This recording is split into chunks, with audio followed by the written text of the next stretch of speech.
Hello, everyone. How are you today? I hope that you're having a great evening, a great night, or a great morning. I just hope that you're feeling positive, that you're feeling optimistic today, because that's what I'm feeling. My name's Elaine, and welcome to this series designed by Sample Assignment to tell you guys about a student's life in Australia and how it all starts, how it is all going, especially. Just want you guys to know that at whatever position you are at life right now, I am sure that whatever you're wanting to do, wherever you're wanting to be, you'll get there. And I wish you best of luck. You might as well ask about all this optimism that I'm having today. And that's because I'm finally getting there, I think. I've been waiting to start this new chapter in my life. And it's all been but delayed because of the pandemic. I'm grateful that God now has offered me the opportunity to begin it all. I've been waiting and waiting to be in a country different than mine, to be out of my comfort zone, to begin this new chapter in my life, to explore new places, a new living style, and just experience a different life altogether. Just like you're just waiting for that one big change, for that one thing can that can change your surroundings, that you're just waiting for that one big thing that can make you experience a different thing. I think that's all. That's the reason why every student who is in an underdeveloped or a developing country dreams to go abroad and study, because we're wanting a change. We think that things will become better if we go to a different place, or if we go to a developed country where there are all kinds of facilities, and that you'll become what we call settled if we go there, and that we're going to have an amazing life, that we're going to utterly enjoy ourselves. To be honest, I'm yet to find out about that. What it's like to live in a different country, what it's like to live in Australia, to experience the life there, to be a student there, to be actually be a part of that community and experience not just the studious environment of your high status university, but to actually be in that local area and experience what it's like to live amongst different kinds of people who do not belong to your nation or your community. I am scared to live away from my family, and I am excited to be a part of a new community. It's sort of, having kind of mixed feelings, because it's something that I've been waiting for. So I am happy to finally be able to get it. But at the same time, I I'm nervous because I'll be leaving all sorts of comforts behind. I'll be leaving my room, my home for some time, and just be experiencing a different world altogether. Hello, everyone. My name is Alene, and in this series, I will be guiding you about everything firsthand. Let me tell you. At this point, I am still in my native country. That being said, I am not a native English speaker. And this is for all the students out there who aspire to study abroad and who are still in the process of their application, who don't know what to expect, what to feel. Well, I'm here to guide you through everything. All the good and bad decisions I will make sure that you know of that, so that accordingly you can decide what you want to do. Let me tell you more. At this point, I am not in Australia at the moment. I am in my native country. And I'm just excited, nervous, what will happen in the next moment, what will happen in the next few days. My week zero, which is also called the orientation week at my university and generally in the Australian education system, this week zero begins on Monday and it's on 28th February. After this week zero comes the week one, which will probably begin on the 7th of March for me, and my classes will start. Unfortunately, I will not be able to make to my university when week 0 starts, but I will be there most probably when when my classes begin. So I'm looking forward to it. Well, you ask me why I can't attend my orientation? Well, because honestly, well, Australia took its own sweet time to open the borders, and I've been waiting for long, and I'm just waiting to go there now. So the process is delayed, but I'm grateful that my university has allowed late enrollment, which you can apply for in case you've received your visa late, or in case, things haven't gone along the timeline and you just need more time to reach there. So I'm glad that the university allows me to enter the premises or, enroll in my course before 11th of March, but I'll most probably be making there before that, at least 5 days before that. So looking forward to it. This is my current position. I have booked my flight tickets. I am somewhere in between of not finding and finding an accommodation. That's what's happening at the moment. And I'll keep you guys updated of what place I go to, what kind of house I go to. So far and so forth, I've all but been waiting to get there finally.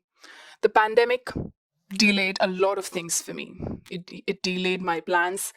My life became uncertain and it started on a track I didn't even think it would. I started working and started saving up for my education and just stayed positive that, I'll finally get there. And that soon became finally. And I will help you guys out at every possible point. Like I said, this series is designed for you to understand how to get up until this point where I am currently and what to do from this point. I've made that clear.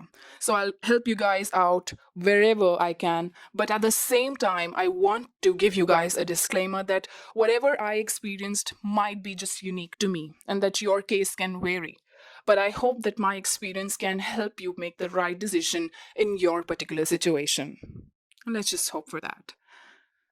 Now, that being said, guys, that, I'll tell you why I wanted to study in Australia.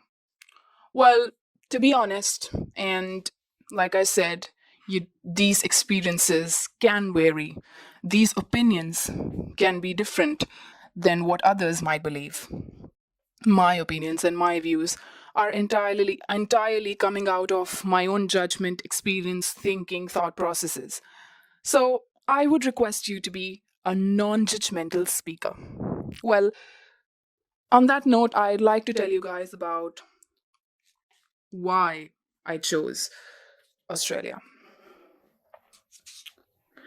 Now, the thing is, guys, that when you're applying to a foreign university, a university which is not in your native country, that is to say, there are a lot of things that you have to do.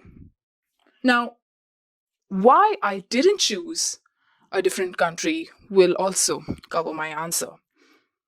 When you're from a country where English is what you've been taught at school, but it's not your first language, and you know that in order to make it to the best corporations, the best companies, you ought to have amazing English speaking skills. And it was more, sensible to apply to a country where the language was English, the first language was English. And that is why I didn't think of applying to Europe and some of the other universities which offered good scholarships, like Germany, in France, and Spain, and Belgium. That's why I decided to go for Australia. And when it comes to comparing Australia to the US, well, I would say that US has a strenuous application process. That you have to do a lot. You have to be an ace in all the things which you do and more. It's not just about academics. It's about being best in one sport, one instrument. And maybe I'm wrong. Maybe those who apply to US know better. But well, it is a difficult task, and when you apply by yourself, you realize that it's quite difficult. I'll say that they're looking for a spot on SOP that you have to revise over 15 times to get up to the point, and they're looking for you to be perfect almost. So to say, I'll say that the application process of Australia and the US, when compared, Australia is pretty easier. That's one thing. And I realized that if I had the means, the resources, I thank God for that. I'm grateful to my family that if you have the means and the resources, and you're looking to apply to a university which is not easy to get into, but is a good university with a good reputation. And the application process is designed in a manner so that the things are simple for you to understand and grasp, then why not? And that was that. The application process, though it asked many questions, it required many documents, it involved a lot of convincing. It was still designed in a friendly manner, in a compassionate manner that would encourage international students for them to apply to these universities, and that cannot be said for the universities of the US. There's a lot of asking around that you'll have to do if you are to apply to a US university. Well, the Australian system is designed that they are inviting you to be a part of their community, to be a part of their education system. And that was that for me. And I'm grateful that I got some amount of scholarship from my university that I was able to finally get into one. So, thanks to the easy application process, thanks to the scholarship that I received, thanks to the means I had and the resources I had, which finally, and thanks to Australia being a native English speaking country, these were the points why I chose Australia over all other countries and went for it. After I decided that, Australia was the one, I didn't think about, what university to choose. I thought about the course which I had to study. Now, guys, this is a very important point. Now, once you've decided that, you want to study in Australia, it's important for you to know what you want to study about. Now, once you've decided what you want to study about, you need to know that that field of study that you want to go into is supplied by which universities. After you know the field of study, you just need to sit down, compare the courses which are being provided by different universities that are closest to your field of study. And it might as well be that you already know the course which you want to study. For example, an MBA maybe. And this MBA is offered by many universities. What you have to do is that you need to compare the courses. You need to compare what all subjects within that course is being offered by each university. You need to compare those courses. You need to compare the subjects within those courses. What all is it that they'll be teaching you? Will you be interested in those subjects, to study those subjects? And will you be interested in the manner those subjects will be taught? To elaborate on that, let me just give you an example. So people here, for example, let me just take up to universities, University A and B. And these universities are offering masters in data science. Now, one university focuses on providing a Python-based, or rather a coding-based teaching to students when it comes to data science. On the other hand, University B offers a stats-based data science course. Statistical concepts will be more stressed upon when you are analyzing a set of data. So it's your choice how you want to study your course. Do you want a university that employs the style of University A, that is coding based data science, or you want to go for the second university. That's totally up to you. And that's what you have to do when you sit down to compare courses.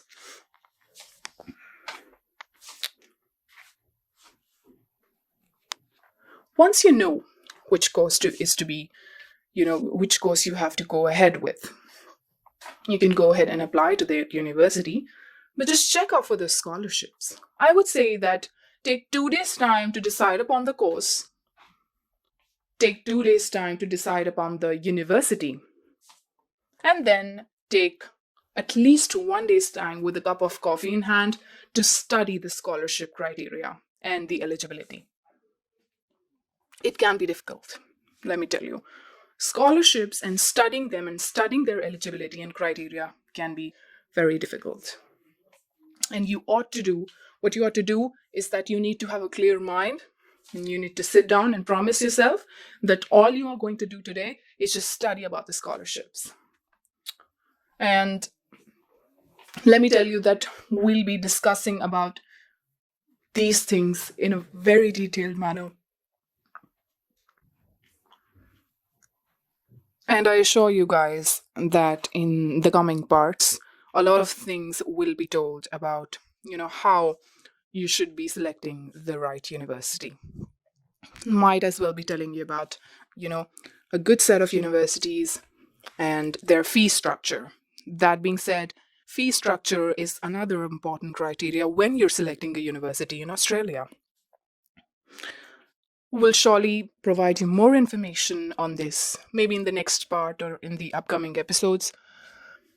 Now, it's after that you've selected that your university, you apply to your university, you get your offer letter, and then you submit your fee, you get your confirmation of enrollment, you apply for your visa, and then you just simply book your tickets and then just move on to the next chapter in your life. But it's not as simple as it sounds. Trust me, it's a lot of work. Even when you're applying to a country like Australia, where I would say the application process is still simpler as compared to other universities.